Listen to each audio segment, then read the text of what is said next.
ఆంధ్ర రాష్ట్ర ప్రభుత్వంతో ఒక పవర్ డీల్ చేసుకునే క్రమం అప్పటి ముఖ్యమంత్రి జగన్మోహన్ రెడ్డి గారికి 1750 కోట్ల రూపాయలు లంచం ఇచ్చారు అన్న విషయం ఎక్కడో అమెరికా దర్యాప్తు సంస్థలు బయటపెట్టాయి.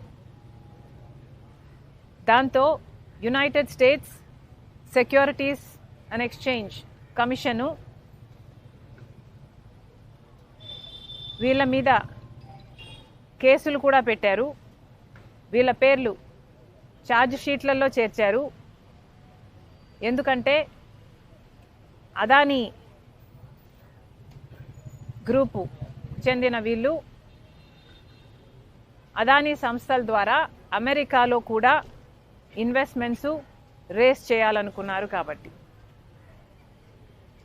వాళ్ళు ఇండైట్మెంట్ అంటే ఛార్జ్ షీట్లో పెట్టిన దాని ప్రకారము అదానీ అన్న ఇండస్ట్రియలిస్టు ఆగస్ట్ 2021లో అప్పటి ముఖ్యమంత్రి జగన్మోహన్ రెడ్డి గారిని కలిశారని, power deal solar power deal Andhra రాష్ట్రం 7000 మెగావాట్లు కొనేటట్టుగా అదానీ కంపెనీకి లాభం చేకూరేట్టుగా డీలు మాట్లాడుకునే విషయమై వీళ్ళిద్దరి మధ్య ఒప్పందం జరిగిందని, ఒప్పందం ప్రకారం 1750 కోట్ల రూపాయలు అప్పటి ముఖ్యమంత్రి జగన్మోహన్ రెడ్డి గారికి ఇచ్చేటట్టుగా మాట్లాడుకున్నారని పలు రకాల సాక్ష్యాలు, అంటే ఒక సాక్ష్యం కాదు, డిఫరెంట్ ఎవిడెన్సెస్తో ప్రూఫ్స్తో వాళ్ళు ఛార్జ్ షీట్లు పెట్టడం జరిగింది. వాళ్ళు ట్రయల్ కూడా అమెరికాలో మొదలు పెట్టబోతున్నారు. మరి ఇంత అవినీతి మన రాష్ట్రంలో 2021లోనే జరిగితే మరి ఇంత అవినీతి మన రాష్ట్రమో మన దేశమో ఎందుకు బయట పెట్టలేదు? మన దేశంలో దర్యాప్తు సంస్థలు లేవా? మన దేశంలో అవినీతి జరిగింది అన్న విషయం బయటపెట్టే సంస్థలే లేవా? ఆ రోజుల్లోనే 2021లోనే ఇప్పుడు అధికారంలో ఉన్న టీడీపీ పార్టీకి చెందిన ఇప్పటి మంత్రి పయావులు కేశవ్ గారు, అమ్మా పేపర్ ఇవ్వండి, పయావులు కేశవ్ గారు ఈ సోలార్ పవర్ డీల్లో అన్యాయం జరుగుతుంది అని హైకోర్టులో పిటిషన్ కూడా వేశారు. అదానీ మధ్య జగన్మోహన్ రెడ్డి గారి మధ్య ఆంధ్ర రాష్ట్రం తరపున సెకీతో చేసుకున్న డీలులో పెద్ద కుంభకోణమే ఉంది, ఈ భారం మొత్తం ఆంధ్ర రాష్ట్ర ప్రజల మీద పడబోతుంది అని ఇది పయావుల్ కేశవ్ గారు హైకోర్టులో వేసిన కేసుకు సంబంధించిన పేపర్. అంటే దీని అర్థం టీడీపీ పార్టీకి 2021లోనే తెలుసు అవినీతి జరిగింది అని. 2021లోనే టీడీపీ పార్టీ చేసుకోవాల్సిన ఇన్వెస్టిగేషన్ చేసుకున్నారు. వాళ్ళ ఇన్వెస్టిగేషన్లో తేలిన దాని ప్రకారం ఎన్ని పేజీలమ్మా? 1300 పేజీల రిపోర్ట్, 1300 పేజీలతో కూడిన ఈ పిటిషన్ని పయావుల్ కేశవ్ గారు ఆ రోజే వేయటం జరిగింది. ఇదే డీల్ మీద అదానీ అనేవాడు అదానీ గ్రీన్ సోలార్ పవర్ అమ్మటానికని ఆంధ్ర రాష్ట్ర ముఖ్యమంత్రి జగన్మోహన్ రెడ్డి గారితో చేసుకున్న డీల్ అని, ఇది కుంభకోణమని ఆ రోజే పయావుల్ కేశవ్ గారు కేసు వేయటం జరిగింది. మరి చంద్రబాబు గారికి, తెలుగుదేశం పార్టీకి ఇంత స్పష్టంగా తెలిసిన విషయం, అది కూడా 2021లోనే తెలిసిన విషయం, ఇంత అవినీతి జరిగింది అని, ఇది ఒక పెద్ద కుంభకోణము అని. మరి ఇంతవరకు ఎందుకు ఏమీ చేయటం లేదు? ఇప్పుడు అదే చంద్రబాబు గారు అధికారంలో ఉన్నారు, ఇదే పయావుల్ కేశవ్ గారు మంత్రిగా ఉన్నారు. మరి ఇప్పుడు వీళ్ళు ఏం చేస్తున్నట్టు?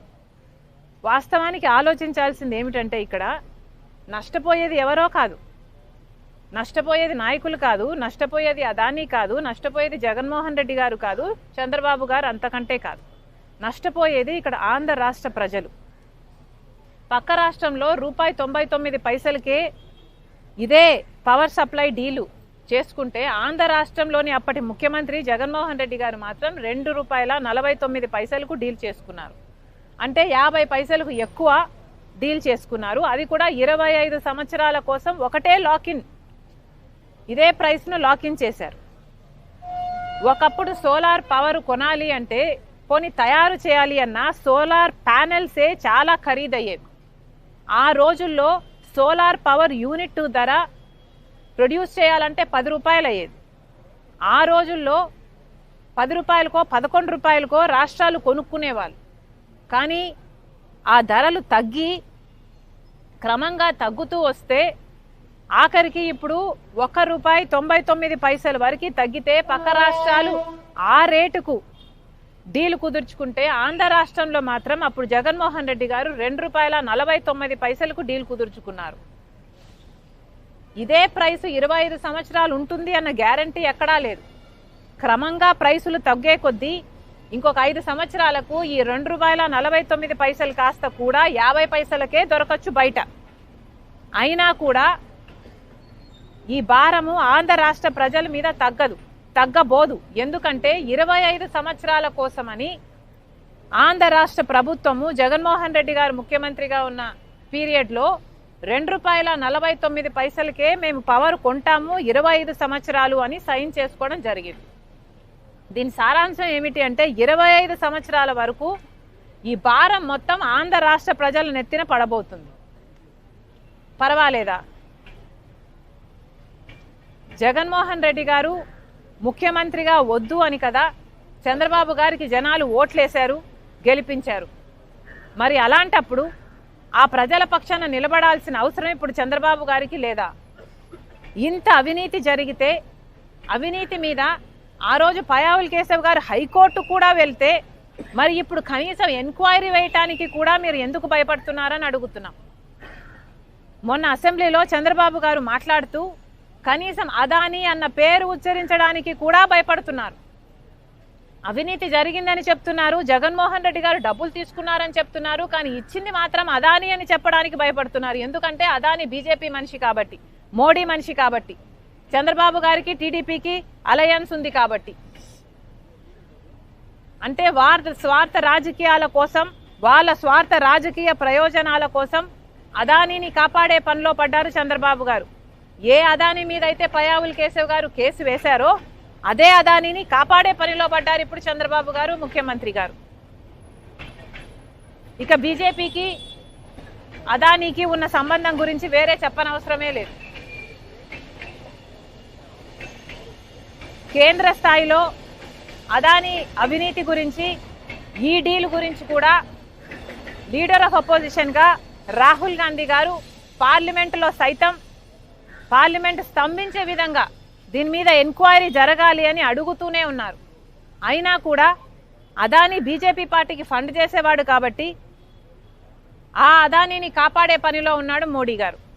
కాబట్టి ఇంతవరకు జాయింట్ పార్లమెంటరీ కమిటీ వేయమని ఎన్నిసార్లు అడిగినా కూడా ఇంతవరకు కూడా ఒక్క ఎంక్వైరీ కూడా పడలేదు అదానీ మీద. మోడీ గారి చేతిలోనే ఉన్నాయి సిబిఐ, ఈడీ ఇవన్నీ కూడా. కానీ ఈ దర్యాప్తు సంస్థలు ఎక్కడా ఏవి బయట పెట్టలేదు. మన వాళ్ళు కనుక్కోలేనిది, మన సిబిఐ, మన ఈడీ కనుక్కోలేనిది ఎక్కడో అమెరికాలో ఎఫ్బిఐలో వాళ్ళు మన రాష్ట్రంలో, మన దేశంలో అవినీతి జరిగింది అని వాళ్ళు బయట పెట్టారు అంటే ఎంత సిగ్గుచేటు. అంటే మనమంత చేతగాని వాళ్ళమా? సిబిఐ అంత చేతగానిదా? ఈడీ అంత చేతగానిదా? మోడీ అంత చేతగాని వాడా? వీటికి సమాధానం చెప్పాల్సి ఉంటుంది. ఇప్పుడు చంద్రబాబు గారు ఇక్కడ ముఖ్యమంత్రిగా ఉన్నారు. చంద్రబాబు గారి ఇప్పుడైనా కూడా, కనీసం ఇప్పుడైనా కూడా చంద్రబాబు గారికి ఇన్ని విషయాలు తెలిసి ఈ భారం మన రాష్ట్ర ప్రజల మీద పడబోతుంది అని తెలిసి కూడా ఇంతవరకు కూడా ఒక్క ఎంక్వైరీ కూడా వేయలేదు. కాబట్టే ఈరోజు మేము ఇక్కడికి ఏసీబీ దగ్గరికి వచ్చి మేమైనా కంప్లైంట్ ఇస్తే వీళ్ళ కనువిప్పు కలుగుతుందేమో, ఎంక్వైరీ ఇన్వెస్టిగేషన్ చేస్తారేమో, ఈ డీలు క్యాన్సిల్ అయితే ఆ భారం మన నెత్తిన పడదు, మన ప్రజల నెత్తిన పడదు కాబట్టి మేము ఇక్కడికి రావడం జరిగింది. కానీ నిజంగానే ఏసీబీకి ఆ స్వేచ్ఛ ఉందా?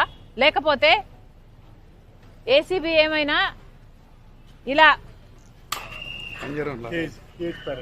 కింది పట్టుకున్నాం, కింది పెట్టమ్మా. ఎక్కడ పెడుతున్నావు? కొంచెం కింది పెట్టుకోండమ్మా. ఇలా ఏమైనా ఏసీబీ చంద్రబాబు గారి పంజరంలో ఉందా? చంద్రబాబు గారు సమాధానం చెప్పాలి. ఏసీపీకి ఈ డీల్ గురించి, మన రాష్ట్రంలో జరిగిన అవినీతి గురించి, ఈ కరప్షన్ గురించి ఇన్వెస్టిగేట్ చేసే అధికారం ఉందా, లేకపోతే చంద్రబాబు గారి పంజరంలో చిక్కుకొని ఉందా? చంద్రబాబు గారు సమాధానం చెప్పాలి. ఏసీపీ కూడా నిరూపణ చేసుకోవాలి. మీది యాంటీ కరప్షన్ బ్యూరో. మరి మీరు కరప్షన్ మీద సుమోటోగా తీసుకొనైనా సరే మీరు ఎంక్వైరీ చేయడానికి వీలు ఉంది.